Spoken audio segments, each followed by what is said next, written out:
This chapter right here, I will put it up at least top 10 Black Clover chapter of all time.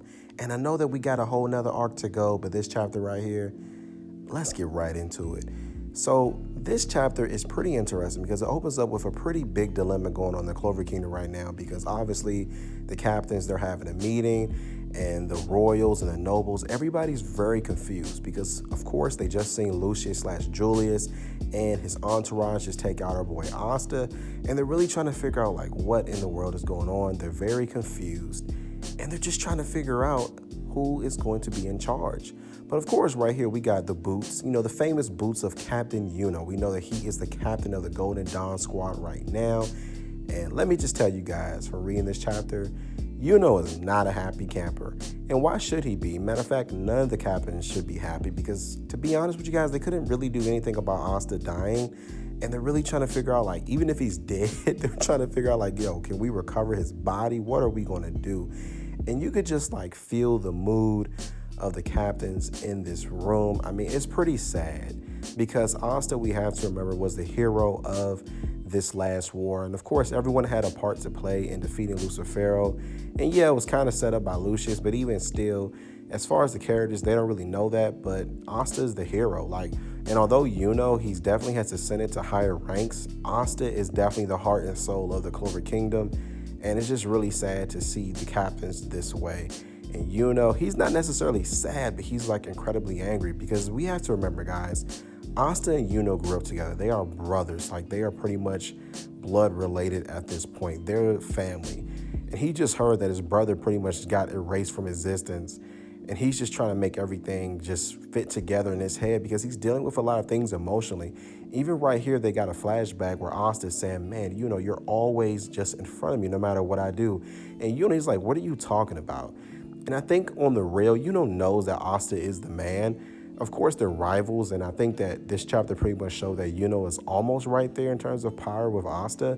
But it's like Asta just doesn't really see that right now. He doesn't necessarily need to be the Wizard King to gain recognition. He kind of is sort of semi-Wizard King level right now in terms of like overall power if we compare it with what Julius and Lucius just kind of showed us from the last chapter. But right now, as far as like the public opinion, it's changing, and as far as like the recognition from the captains, we can definitely see that Asta is there.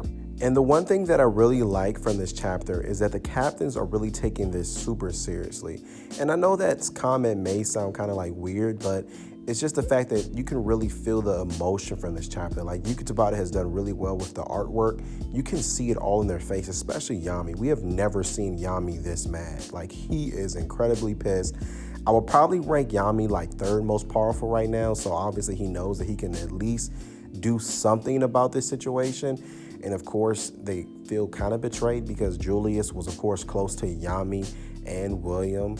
And so they're really just trying to figure everything out because right now, although they know that Julius and Lucius are maybe two separate entities because of the Kai, they just kind of don't really know. And so right here, we actually have the Black Bulls, or at least, Noelle. And I believe, no, only Noelle and Sekirei are currently here because none of the other Black Bulls are actually in this meeting except for Noct. And Noct is pretty much explaining that he can track the shadow of anybody, but right now he cannot sense Asta's movement. And he gives very logical reasons as to why this might happen. Either one, he's in another dimension, he's on another continent, or he's actually dead.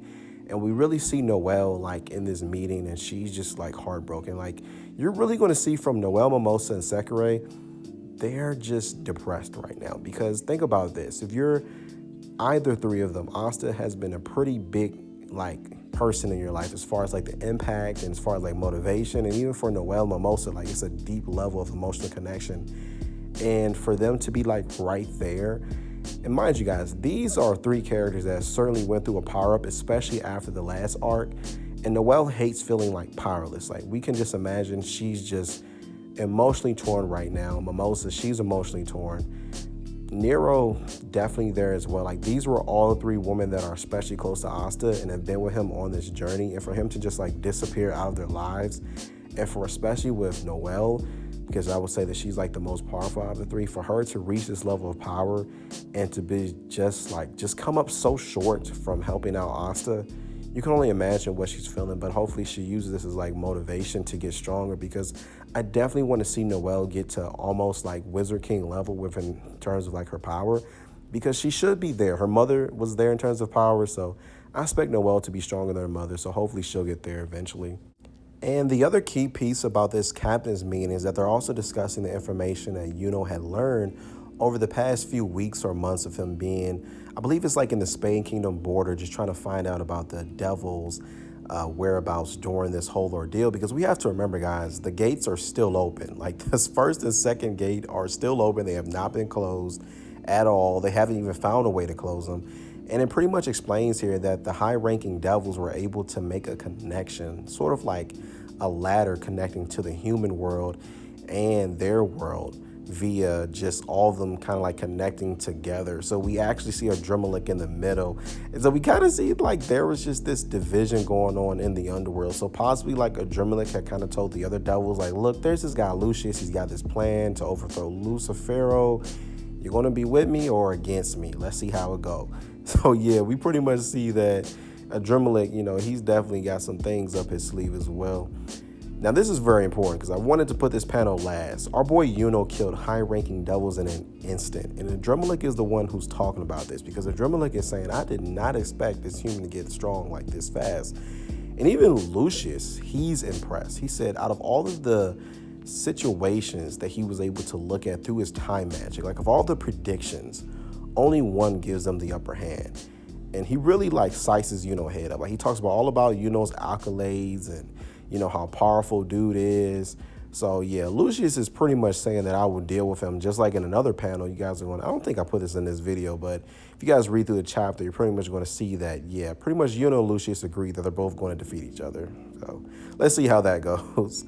But this is the biggest reveal. Our boy Asta. I was wondering if Yuki Tabata was going to let us get a sneak peek in terms of where he's at right now. And he's on a sunny beach, just chilling, he's chilling, all caked up on a Thursday afternoon. So I couldn't resist saying that. And this last panel right here, Land of the Rising Sun, Yami's homeland. We actually see a guy that kind of looks like Yami, and we actually see a guy look like he's wearing some type of like Japanese dressing, sort of like a garb or something like that. So our boy Asta, he is in the Land of the Rising Sun. This arc is so amazing. Look, y'all, I got so much excitement with this arc. We always wanted to see Yami's homeland because that was mentioned so many times in the Black Clover series, and now we finally got it. Can't wait to see what Asta's going to bring out of his bag. But that does it for me tonight, guys. Make sure you subscribe if you're new, and comment down below. Tell me what you guys loved about this video. Tell me what you guys thought about this new chapter. It's fire. Yuki Tabata, he definitely needed that break. And I'm okay with him going on another break, maybe after a year, for him to get some more magic, man, because this right here is on a whole nother level. But as always, make sure you guys have a wonderful night or day, depending on where you're at in the time zone. And be sure to have a peaceful day or night, as always. Anyway, see ya.